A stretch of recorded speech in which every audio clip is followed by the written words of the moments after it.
Hi guys! Good afternoon. It's me again, Mariket Flores, and welcome to my channel. Yes! Welcome to my paligid. Guys, sa nakikita nyo, sobrang greeny ang ating surroundings. So, sobrang nakaka-good vibes lamang, no? Ang mga pagkakataong ito dahil nga nakikita nyo naman na sadyang, oh my God! Nature lover ang Baklers. So ngayon, talaga nga namang hindi rin natin matatagpuan ang kaligayahan kung hahayaan na lang natin ang ating mga pananim. Siyempre, dito makikita nyo ang ating chili. So namumulaklak na siya guys, no? Ang aming chili o chili ay talaga nga namang sili ay talaga nga namang patuloy na lumalaban dahil nga Missy! Unsam na day? Guys, yung aso ko ayun. Naglalaro siya sa gitna ng kalsada. Missy, come here. Ayan guys, si Missy sadyang magiliw talaga ang aso na yan. I love the dog. I love my Missy. So ngayon guys, hindi na talaga magbabago pa ang kung anong. Ay guys, nandito pa rin yung salagubang. Ano naman to? Ano salagubang? Be? Ay. Ayun guys, yung salagubang. Oh. Ginawa niyang pahingahan dyan yung dahon. Alam nyo ba guys, yesterday, hindi siya ganito kawasak. Pero ngayon nawawasak na yung dahon niya. Tapos lumipat siya dito sa may ilalim. Oh. 'Di ba?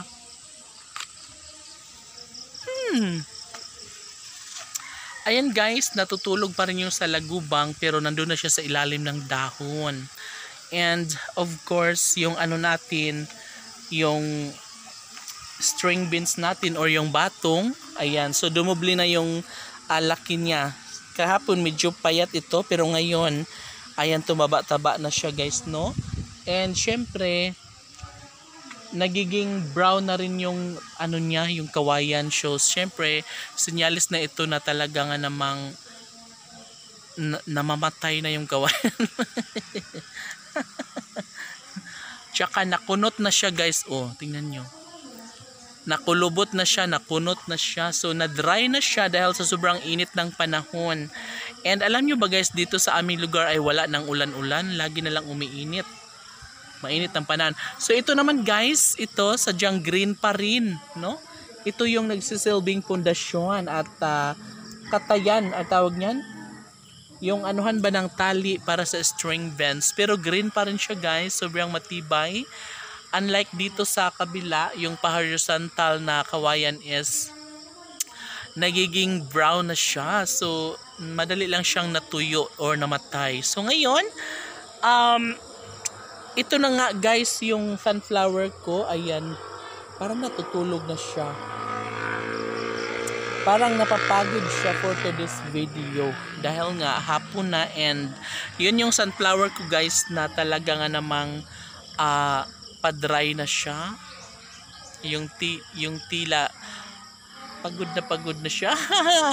Syempre, lahat naman dito ay ito yung isa pang sunflowers guys na talaga nga namang hindi siya sumusuko kahit malakas yung hangin, kahit mainit ang panahon. And of course, mananatili pa rin siyang nakatayo, no, sa kanyang sariling mga ugat. Of course guys, sa lahat ng excited na nga lahat din ng mga kapitbahay ko guys kasi malapit na rin yung fiesta doon sa kabilang barangay. Syempre mamimiesta na naman kami doon. Ayan guys yung daanan palabas. Ayan doon palabas. So pwede lang siyang lakarin kasi malapit lang yung highway. Pagkalabas mo dyan, highway na. Tapos ayun na yung mga yung mga motor doon. Mga tricycle. So dapat lamang talaga na ipagpatuloy natin, no, ang kanang pagtatanim bitaw kay syempre ito lang naman ang pinaka the best sa lahat, yung maka-harvest tayo ng mga yung mga gulay natin. Katulad niya ng kamuti tops. Tapos meron tayong gabi. Tapos may saging din tayo. Ayan, namumunga na siya guys. Ayan, kung nakikita nyo yung saging ito. Ito siya. Ayan ba? Ayan, ito. Malapit na siyang makuan. Malapit na siyang maguwang ba. Pwede na siyang itumba. Pwede na siyang saingin, no? So dalawa yan, yung isa nandun sa kabila. Hindi nakikita, no? Ayan, yung isa dito malaki-laki na. And of course, excited na nga akong saingin yan kasi nga masarap yan saingin tapos magkuan taog ka ng bagoong with sili with calamansi. O yun, doon natin iganon. I-dip natin kasi masarap yun kainin yung sinaing na saba and bagoong. And of course, ready na rin ang ating kamatis. So dito yung kamatis natin. Makikita nyo. Di ba? Dito yung kamatis, guys. Ayan, sobrang malalaki na rin sila. Yan yung kamatis, guys. Maraming bunga. Isang puno lang siya pero ang daming bunga. Ayan. Diba? Ay, ito. Ayan siya. Tsaka yung pichay naman, guys. Ito. Ayan, sobra talagang napakinabangan ang lahat ng ito dahil nga